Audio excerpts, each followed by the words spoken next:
Bonjour à tous, bienvenue dans cette vidéo mensuelle Key Private de ce début du mois de janvier. Tout d'abord, au nom de toute l'équipe Key Private, je vous souhaite une excellente année 2025. J'ai à mes côtés M. Geert Van Erck, le président du comité d'investissement de la gestion des portefeuilles Key Private, qui, comme à chaque fois, va répondre à toutes nos questions.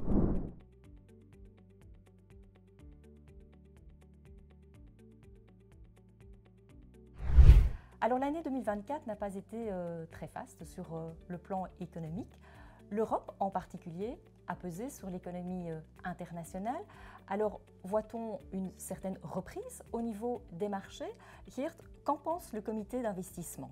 Oui, dans notre comité d'investissement, on regarde surtout l'évolution de la production industrielle sur le plan global.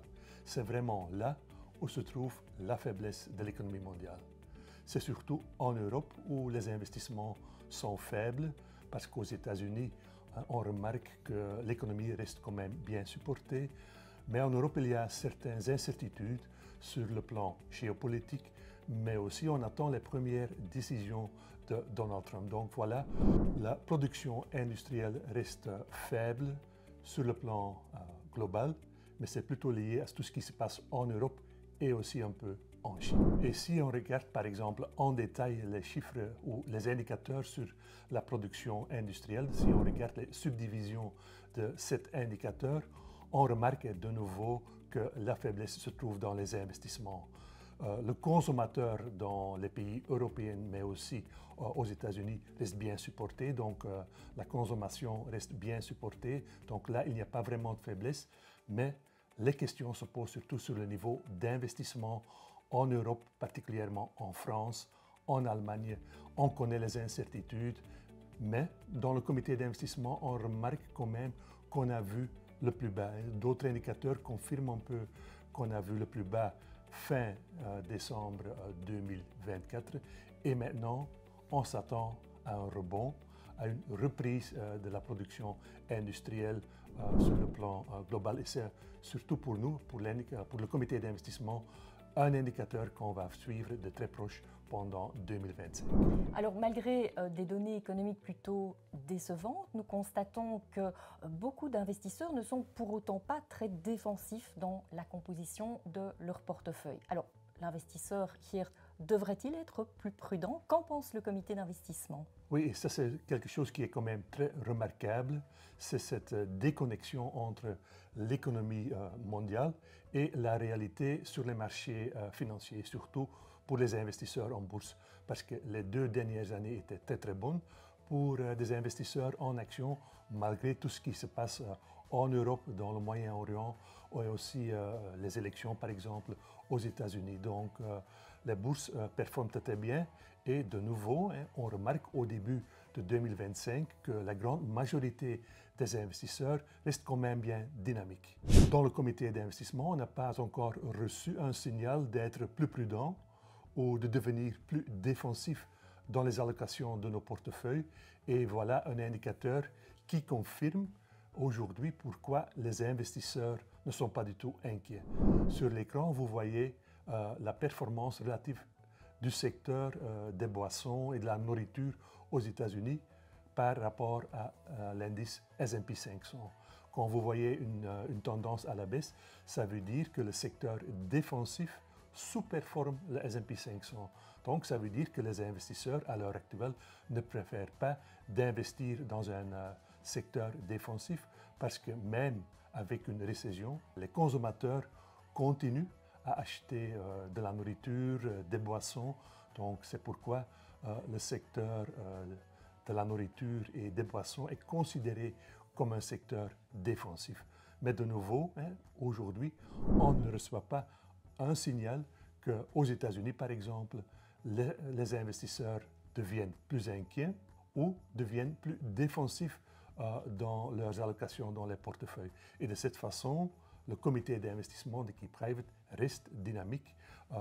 On ne change rien dans nos portefeuilles. On reste avec notre allocation assez dynamique, Fabienne. Parfait. Alors, Le mois de décembre 2024 a été relativement stable en termes de performance au niveau des indices boursiers. Alors voyons comment nos portefeuilles KeyPrivate ont performé durant le mois de décembre. Je dirais peu d'actions dans le mois de décembre. Il faut le remarquer, en Europe, aux États-Unis, des pertes, je dirais, très limitées pour les grands indices et la même chose pour les rendements nets de nos portefeuilles. Donc voilà, c'est aussi quelque chose qui est quand même remarquable parce qu'on dit toujours que le mois de décembre est toujours un très bon mois pour les investisseurs en actions. Mais voilà, cette année, je dirais, décembre 2024, c'est un peu l'exception, Fabienne. Parfait. Alors, intéressons-nous à la composition des portefeuilles KeyPrivate. Donc, comme tu l'as dit, je ne pense pas de changement ce mois-ci. Oui, comme on ne voit pas vraiment des signaux pour être plus défensif dans les allocations de nos portefeuilles, on préfère de ne rien faire dans les allocations dans nos portefeuilles. Donc, tous les portefeuilles KeyPrivate reçoivent leur poids maximum investi en actions et dans les obligations, on préfère d'investir dans les obligations à haut rendement, donc les obligations avec un peu plus de risques. Et aussi, l'or a très bien performé pendant 2024. Mieux que d'autres matières premières. Donc, il est logique qu'on préfère de conserver cet investissement dans le prix de l'or. Donc, rien ne change au début de cette année.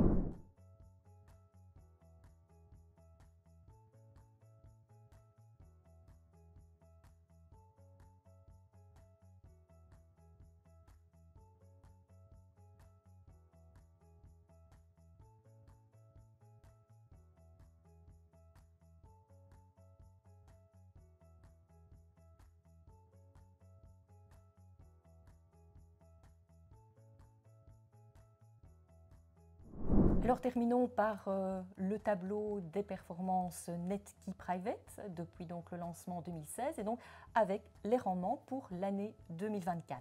Voilà donc le rapport du comité d'investissement. Oui, à la fin de décembre 2024, nous sommes à presque 7% pour le profil défensif. Nous sommes à 8,40 pour le profil 5, 10,85 pour le profil 7. Je pense qu'on a réalisé de belles performances, malgré de nouveau les incertitudes sur l'économie mondiale. Les bourses ont très bien performé. Si on compare depuis le début de 2021, c'est le début je dirais, de notre nouveau modèle avec la nouvelle stratégie. Et je pense que ces 4 dernières années, nous avons quand même réalisé de belles performances pour les investisseurs en KeyPrivate. Tout à fait. Merci beaucoup, Geert. Merci à vous pour votre attention et nous vous donnons rendez-vous début du mois prochain pour notre prochaine vidéo mensuelle.